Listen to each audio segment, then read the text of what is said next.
एक आदमी बड़ा दुखी हो गया, शादी कर ली, पति पत्नी है, भगवान के पास पहुंचा, जाकर भगवान को प्रणाम किया, भोलेनाथ से बोला कि महादेव कोई मन्नत दे दो।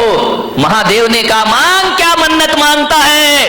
बोले बाबा इतना परेशान हो गया हूं, इतना परेशान हो गया हूं, अब एक ही मन्नत मांगता हूं, मुझे शादीशुदा से कुंवारा कर दो वापिस।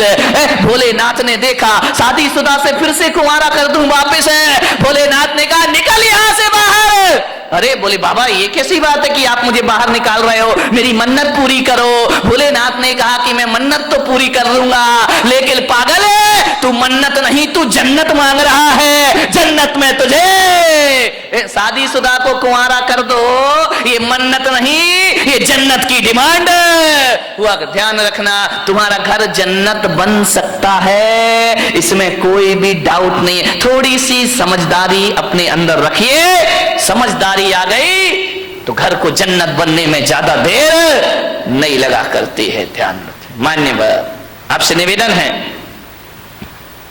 बड़ा परिवार था, सुखी था, आज छोटा परिवार है, दुखी है, एक ही बेटा है। अब बोलो भाई साहब प्रवचन में क्यों नहीं आते? क्या करें महाराज, दुकान जाना पड़ता है, दुकान खोलना पड़ता है, बेटे को बेटा पूना में पड़ता है। अब बताओ, अब आपका एक ही लड़का, मुझे तो अपना भविष्य खतरे में दिखाई देता, तुम्हारा दिखाई दे या नहीं दे, आपका एक ही बेटा है। मैं बच्चे को ये नहीं कह सकता तू संन्यास ले ले, बच्चे को मैं ये नहीं कहता तू दीक्षा ले ले, अब किसे संन्यास देंगे? तुम्हारा सहारा तो एक ही है। पहले 4 बच्चे होते थे, 5 बच्चे होते थे, एक बच्चा दुकान संभाल लेता था, पिताजी समाज संभाल लिया करते थे, कोई मंदिर संभाल लिया करता था। अब तो हमारे यहां संभालने वाला कोई नहीं, अब तो घर नौकरों के हवाले हमारे हो गए हैं, और दुकान जो हो गई है वह पार्टनरशिप में चला करती है। घर के बच्चे ही नहीं है, बहुत बड़ी बड़ी फैक्ट्री बन जाती है, और बच्चा अमेरिका में जाके पढ़ता है, वापिस लौट के नहीं आता, बाप बेचारा यहां रोता है, इस करोड़ों की फैक्ट्री का उत्तराधिकारी कौन हो? समस्याएं बहुत ज्यादा हो गई हैं एकल परिवार से। संयुक्त परिवार सुखी परिवार। ध्यान रखिए। मान्यवर क्रोध ज्यादा बट गया, कलह ज्यादा हो गई, अब लड़ने की तो आदमी की आदत है। अब घर में यदि कोई मेंबर ही नहीं है, एक ही बचा तो झगड़ा तो फिर उसी से होगा। ध्यान रखिए। मान्यवर कलह बढ़ गई हमारे घरों में,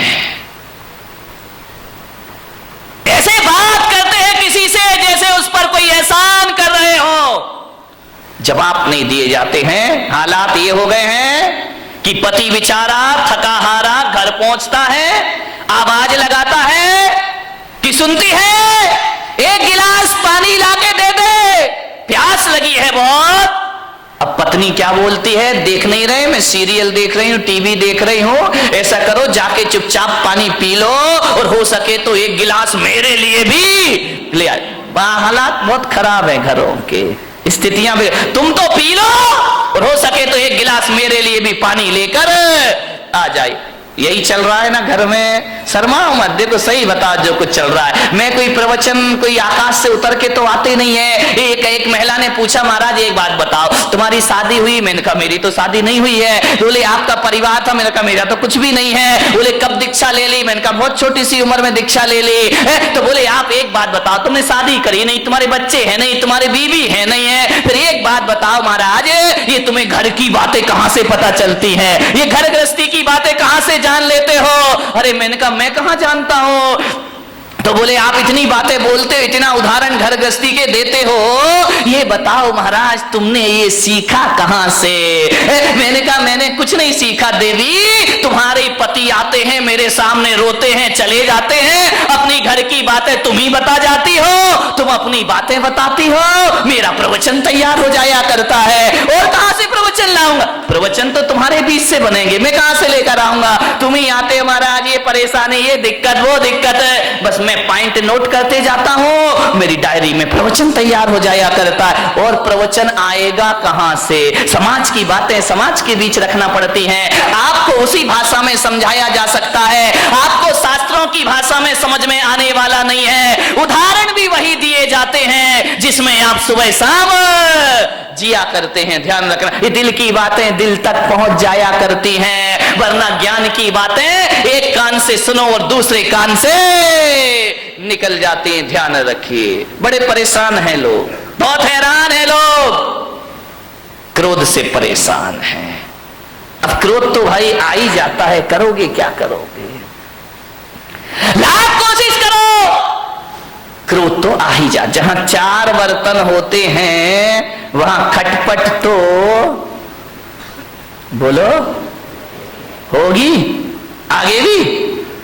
तो मेरा गला क्यों फड़वा रहे मेरे भाई? ध्यान रखिए, अरे चार बर्तन है वहां खटपट तो, अरे लड़ाई कहां नहीं होती है?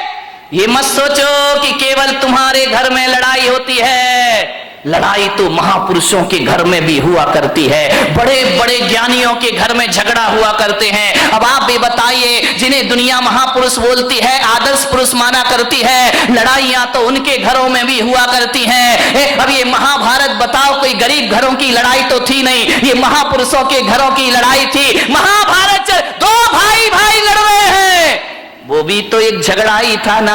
कौरव और पांडव ये महापुरुष गिने जाते हैं, इनके घरों में भी झगड़ा हुआ करता था।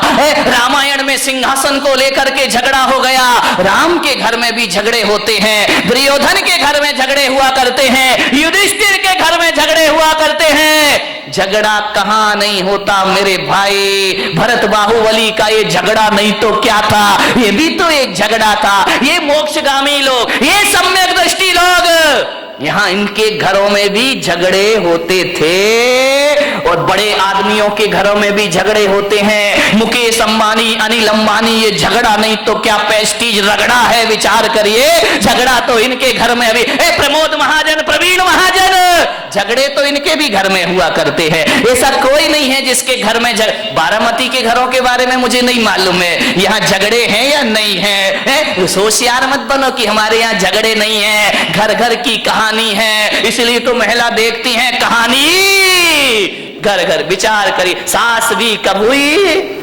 नहीं, वो बहू थी बेचारी, पहले भी बहू थी और आज भी बहू है, वो सास बनने का मौका ही कहां मिला है उसको। ये हालात है हमारे घरों में, लड़ाई है, झगड़े हैं, विवाद है। महापुरुषों के घरों में भी झगड़े होते थे, आपके घर में भी झगड़े होंगे। लेकिन एक बात मेरी आपसे निवेदन है बड़ी विनम्रता के साथ, कि झगड़े तो सब घर में होते हैं, तू मैं हो जाती है, एक दूसरे के अहंकार को चोट पहुंच जाती है। लेकिन मैं आपसे एक निवेदन करूंगा, लड़ लेना, झगड़ लेना, जितना लड़ना हो लड़ो, जितना झगड़ना है झगड़ लो, लेकिन बारामती वालों बोल चाल बंद मत करिए। लड़ाई हो जाए, कुछ कह दिया, डांट दिया, फटकार दिया, कुछ बोल दिया, बोल चाल बंद यदि आप कर देंगे तो सुलह के सारे रास्ते बंद हो जाएंगे हमेशा को। लड़ लीजिए, झगड़ लीजिए, लेकिन शाम होने से पहले बोलचाल जरूर कर लीजिए। तुम्हारा क्रोध तुम्हारे लिए दुखदाई नहीं बन सकता है, तुम्हारा झगड़ा तुम्हारे लिए दुखदाई नहीं बन सकता है। अरे बचपन में भी तो लड़ते थे, दो भाई आपस में झगड़ा करते थे, एक दूसरे को मारते थे जब छोटे छोटे थे। उसकी खिलौना वो ले लेता था, उसका खिलौना वो ले लेता था, उसका खाना पे झगड़ा हो जाया करता था, जूते चप्पल पे झगड़ा हो जाया करता था, दोनों आपस में लड़ते थे। आज भी देखना छोटे छोटे बच्चे लड़ लेते हैं, झगड़ लेते हैं, तना तनी कॉलर पकड़ लेते हैं, मारपीट हो जाती है। लेकिन थोड़ी देर बाद देखो तो नजारा बदल जाता है। जो बच्चे अभी थोड़ी देर पहले लड़ रहे थे, थोड़ी देर बाद ये हालात होते हैं कि एक आइसक्रीम दोनों के पास होती है, ये इधर से चाटता है और वो उधर से। दोस्ती हो जाया करती थी, बचपन में भी लड़ते थे, बचपन में भी झगड़ा होते थे, बचपन में भी हमारे जीवन में विवाद हुआ करते थे। लेकिन एक बात याद रखिए, लड़ने झगड़ने के बाद दुश्मनी हमारे बीच में नहीं हुआ करती थी। ध्यान रखिए, लड़ाई झगड़ा खतरनाक नहीं होता, बैर भाव जीवन में बहुत बड़ा खतरा पैदा कर दिया करता है। बैर भाव से बचने का प्रयास करिए। बच्चों की तरह लड़ लो, बच्चों की तरह झगड़ लो, कितना अच्छा होता, कितना अच्छा होता। काश ये आदमी आज भी बच्चा होता, कितना अच्छा होता। काश आदमी आज भी बच्चा होता। ध्यान रखिए, बचपन में लड़ते हो, फिर बोल लेते हो, एक तरफ तो मारपीट करते हो, फिर थोड़ी देर बाद गले में हाथ डाल करके घूमा करते हो, लेकिन बड़े होकर आदमी को नहीं जाने क्या हो जाता है, एक बार झगड़ लेता है और जिंदगी भर की बोलचाल बंद कर दिया करता है। ये बोलचाल चालू रखिए, मौन मत लीजिए, दुश्मनी को जन्म मत दीजिए, व्यवस्थाएं आपकी बनी रहेंगी। ध्यान रखना। मान्य भर हंसता खिलखिलाता परिवार होना चाहिए। हंसोगे, खिलखिलाओगे, क्रोध पैदा नहीं होगा। ध्यान, दो ही चीज हो सकती है जिंदगी में, या तो हंस लो या गुस्सा कर लो। ध्यान रखना, जब गुस्सा करते हो तो हंसी गायब हो जाती है, और जब आदमी चेहरे पर मुस्कुराहट और हंसी लाता है तो क्रोध गायब हो जाया करता है। दोनों एक साथ कभी नहीं रहा करते हैं। ऐसा कभी आपने नहीं देखा होगा कि क्रोध में, गुस्से में किसी का मुंह भी फूला है और हंस भी रहा हो, मुस्कुरा रहा हो। दोनों काम एक साथ कभी नहीं हुआ करते हैं। इसलिए मैं आपसे कह रहा हूं कि क्रोध की जगह हंसता खिलखिलाता मुस्कुराता जीवन होना चाहिए। जितने आनंद में रहोगे उतना क्रोध आपसे दूर रहेगा। मेरे कमरे में लोग हंसते रहते हैं, आवाज आती रहती, हंसी मजाक की आती रहती है। बोले महाराज आप संत हैं, आपका कमरा बड़ा सीरियस होना चाहिए, बड़ा गंभीर होना चाहिए। मैं बहुत कोशिश करता हूं गंभीर हो जाऊं, गंभीर हो जाऊं, लेकिन क्या करूं, मेरा स्वभाव मुझे गंभीर नहीं होने दिया करता है। हंसता हूं, मजाक करता हूं, व्यंग्य करता हूं, आदमी से बातें कर, बच्चा आए तो उससे हंस लेता हूं, बूढ़ा आए तो उससे हंस लेता हूं, महिलाएं आती उनसे हंस लेता हूं। ध्यान रखना, जहां तक मेरी सोच है, अब इस दुनिया को उदास, गंभीर और सीरियस संतों की जरूरत नहीं है। अब इस दुनिया को हंसता खिलखिलाता मुस्कुराते संत की जरूरत हुआ करती है। यदि संत हंसेगा मुस्कुराएगा तो समाज में वह प्रेम का प्रसाद बांट पाएगा। हंसता खिलखिलाता मुस्कुराता जीवन होना चाहिए। हंसी गायब हो गई है। अब घर में दो लोग रहते हैं, हंसे तो कैसे हंसे? मुझे तो बड़ी सोच सोच के हैरान होता हूं। अब हंसने के लिए आदमी को लाफ्टर चैलेंज जैसे सीरियल देखना पड़ते हैं, कपिल शर्मा से मिलना पड़ता है, तब आदमी के चेहरे पर हंसी आती। नहीं मेरे भाई, क्रोध तनाव में जिंदगी जी रही है हमारी। झगड़े होते हैं, आदमी भी लड़ता है, महिलाएं भी लड़ती हैं। फर्क इतना होता है, आदमी इस कान से सुनता है और इस कान से निकाल देता है। महिलाएं ऐसा नहीं करती, महिलाएं तो बहुत होशियार हैं, इस कान से सुनती हैं। आदमी इधर से सुनेगा, इधर निकाल देगा, लेकिन महिलाएं जो हुआ करती हुई इधर से सुन के इधर नहीं निकालती हैं, वो दोनों कान से सुनती हैं और मुंह से निकाल दिया करती हैं। ये दोनों कानों से इधर से भी सुनेंगी, इधर से भी सुनेंगी और मुंह से। कौन बोला जब भी बोलेंगी बारूद? नहीं, यहां की महिलाओं की बात नहीं कर रहा, यहां अपने को भाई अभी चतुर्मास पूरा करना है। मैं तो बंबई वालों की बात कर रहा हूं, तुम्हारी आगे जाके देखूंगा। ध्यान रखिए, विचार करिए, आप सोचिए। ऐसा नहीं है कि इन्हें गाली देना नहीं आता है, आता है। ऐसा नहीं कि इन्हें गाली नहीं आती है, बहुत आती है, लेकिन ये बोलती नहीं है। ध्यान रखिए, आदमी तो गाली ही गाली बोलता है, हर चीज पे गाली बकता है, बिना गाली के बातों की शुरुआत। कई का तो गाली तकिया कलाम बन जाता है, हर बात पे चार गाली बका करता है। मैंने कहा यार, जितनी भी गाली इस देश में है वो महिलाओं के नाम से सारी गाली है, मां के नाम से, बहन के नाम से, बाप और भाई के नाम से कोई गाली इस देश में नहीं है। मैंने कहा इतनी सारी गालियां महिलाओं के नाम से क्यों है इस देश में? विचार किया कि महिलाओं को गाली आती है लेकिन ये गाली बका नहीं करती है, लेकिन आदमी 24 घंटे गालियां दिया कर। ध्यान रखिए मान्यवर, किन बातों पे झगड़ा होता है हमारे घर में? छोटी सी मानसिकता, बस संकीर्ण प्रवृत्ति हमारे यहां झगड़े को जन्म देती। हकीकत बताऊं, जीवन में 90% झगड़े फिजूल के हैं। देखना, कोई सिर पैर नहीं उन बातों का, कोई दम नहीं, कोई सेंस नहीं उन बातों में। जिन बातों में आदमी झगड़ पड़ता है, लड़ लेता है, मारपीट शुरू हो जाती है, दुश्मनी का चंद ठिकरों के लिए आदमी लड़ता है। मान्यवर, आप यदि क्रोध करने के बाद यदि शांत हो जाएं और एकांत में बैठकर सोचें, यार मैंने जो झगड़ा किया है ये लड़ने जैसी बात थी या नहीं थी, तो 90% बातें ऐसी हैं जिनका कोई वजूद नहीं हुआ करता है, उसमें आदमी झगड़ा कर लिया करता है। थोड़ी सी गलतफहमी आ गई, आदमी झगड़ा कर लेता है। थोड़ी सी शंका आ गई, आदमी झगड़ा कर लिया करता है। फिजूल की बातों में झगड़ा है। मेरा एक जगह चातुर्मास हो रहा था, और चातुर्मास में संत निवास के बाजू में एक बहुत बड़ा मकान था। सुबह सुबह हम लोग पाठ कर रहे, भगवान का भजन कर रहे हैं, झगड़े की आवाज आने लगी। अरे मैंने कहा भाई ये झगड़ा कौन कर रहा सुबह सुबह? मेरे साथ लड़के थे, मैंने कहा जरा देखो किसी ने टीवी चालू कर दिया है क्या? बोले महाराज झांक करके देखा तो बोले टीवी नहीं है, तो लाइव चल रहा है। मैंने कहा मतलब क्या है? बोले डायरेक्ट झगड़ा हो रहा है। मैं गया, मैंने खिड़की से झांका, दो पति पत्नी आपस में लड़ रहे, इतना लड़ रहे हैं कि लड़ते लड़ते कमरे से बाहर निकल आए, आंगन में आ गए। एक के हाथ में बेलन है, एक के हाथ में कौन बोला चिमटा है। चले ऐसे तुम लोग तैयार रहते हो बोलने के लिए। दोनों लड़ते झगड़ते बाहर आ गए, झगड़ा हो रहा। मैंने कहा इधर आओ। अरे बोले महाराज, मुझे देखा, झगड़े में थोड़ा सा ब्रेक लग गया। अरे बोले महाराज देख रहे हैं। मैंने कहा इधर आओ, ये सुबह सुबह भगवान के भजन करने का टाइम है, प्रभु के स्मरण करने का टाइम है, और तुम सुबह सुबह पति पत्नी आपस में झगड़ा कर रहे, कोई तरीका है जिंदगी जीने का? अरे बोले महाराज हो गया, झगड़ा हो गया। मैंने कहा किस बात का झगड़ा है मुझे बताओ, मैं फैसला करूं।